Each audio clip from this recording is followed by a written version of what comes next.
Hello friends, welcome back to our YouTube channel Ursidas Made For You.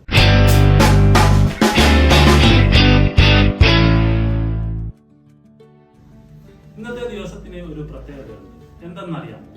ഇന്ന് national doctors day ആണ്. വളരെ പ്രശസ്തനായ ഒരു ഇന്ത്യൻ ഡോക്ടർ നമുക്കുണ്ടായിരുന്നു. അദ്ദേഹത്തിന്റെ പേര് ഡോക്ടർ വിധാൻ ചന്ദ്ര റോയ് എന്നായിരുന്നു, അഥവാ ഡോക്ടർ BN റോയ് എന്നായിരുന്നു അദ്ദേഹത്തിന്റെ പേര്. അദ്ദേഹം ഒരു മനുഷ്യ സ്നേഹിയും സ്വാതന്ത്ര്യ സമര സേനാനിയും കൂടാതെ 1948 മുതൽ 1962 വരെ അദ്ദേഹം മരണപ്പെടുന്നത് വരെ പശ്ചിമ ബംഗാൾ മുഖ്യമന്ത്രിയായിട്ട് സേവനം അനുഷ്ഠിക്കുകയും ചെയ്തായിരുന്നു. ഒരേ സമയം FRCS, MRCP തുടങ്ങിയ ബിരുദങ്ങൾ നേടിയ ചുരുക്കം ചില ഇന്ത്യക്കാരിൽ ഒരാളായിരുന്നു അദ്ദേഹം. ഇന്ത്യയിൽ എല്ലാ വർഷവും അദ്ദേഹത്തിന്റെ സ്മരണയ്ക്കായി അദ്ദേഹത്തിന്റെ ജനനദിനവും മരണദിനവുമായ ജൂലൈ 1 നാഷണൽ ഡോക്ടേഴ്സ് ഡേ ആയിട്ട് ആചരിച്ചു പോരുന്നു.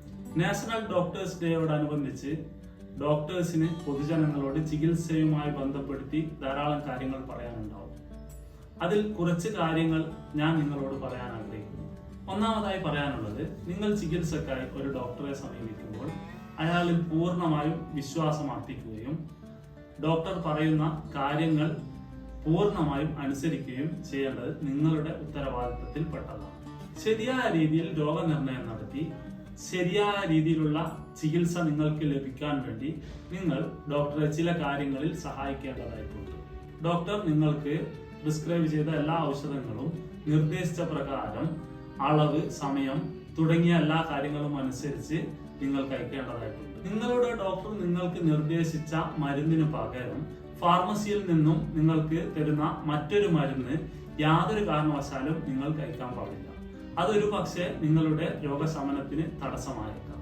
നമ്മുടെ നാട്ടിൽ കണ്ടുവരുന്ന ഒരു പ്രവണതയാണ്, ഒരു രോഗത്തിന് ഒരു രോഗിക്ക് ഒരു മരുന്ന് ഡോക്ടർ നിർദ്ദേശിച്ചു കഴിഞ്ഞാൽ അതേ രോഗം മറ്റ് രോഗികൾക്കും ആ വീട്ടിലുണ്ടെങ്കിൽ ഡോക്ടറുടെ നിർദ്ദേശമില്ലാതെ മറ്റു രോഗികളും ആ മരുന്ന് തന്നെ എടുത്തു കഴിക്കുന്ന ഒരു പ്രവണത നമ്മുടെ നാട്ടിൽ കണ്ടുവരുന്നതാണ്.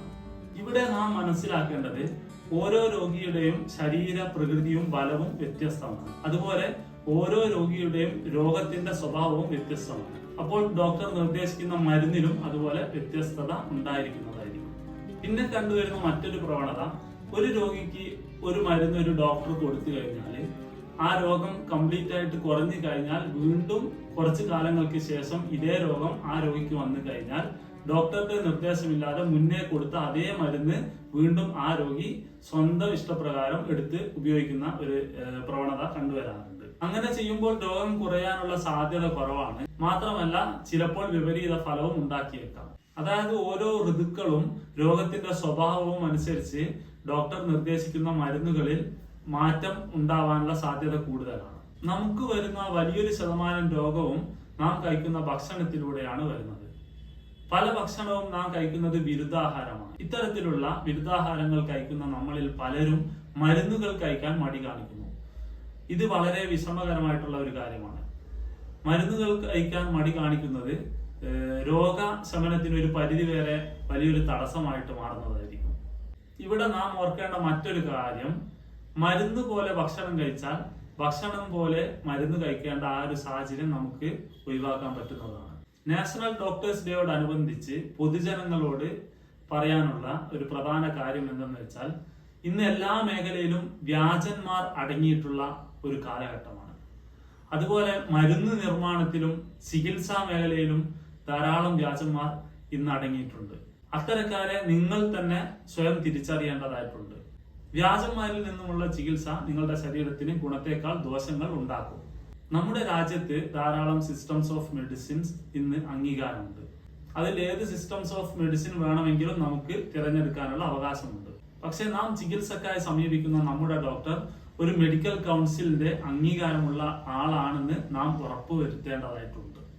അങ്ങനെ ഒരു ഡോക്ടറെ നമ്മൾ ചികിത്സക്കായി സമീപിച്ചു കഴിഞ്ഞാൽ അദ്ദേഹത്തിന് കൃത്യമായ രോഗനിർണയം നടത്താനും അതിനെ തുടർന്ന് ശരിയായ ചികിത്സ നടത്താനുമുള്ള ഒരു സാവകാശം നിങ്ങൾ ഉണ്ടാക്കി കൊടുക്കേണ്ടതാണ്. അതായത് നിങ്ങളുടെ ഡോക്ടർ രോഗനിർണയം നടത്തുന്നതിന് മുന്നേ തന്നെ മറ്റ് ഡോക്ടർക്ക് മാറി മാറി കാണിക്കുന്ന ആ ഒരു പ്രവണത നിങ്ങളുടെ ചികിത്സയെ പ്രതികൂലമായി ബാധിക്കാനുള്ള സാധ്യത വളരെ കൂടുതലാണ്. അത് നിങ്ങൾക്ക് വിപരീത ഫലം ഉണ്ടാക്കിയേക്കാം.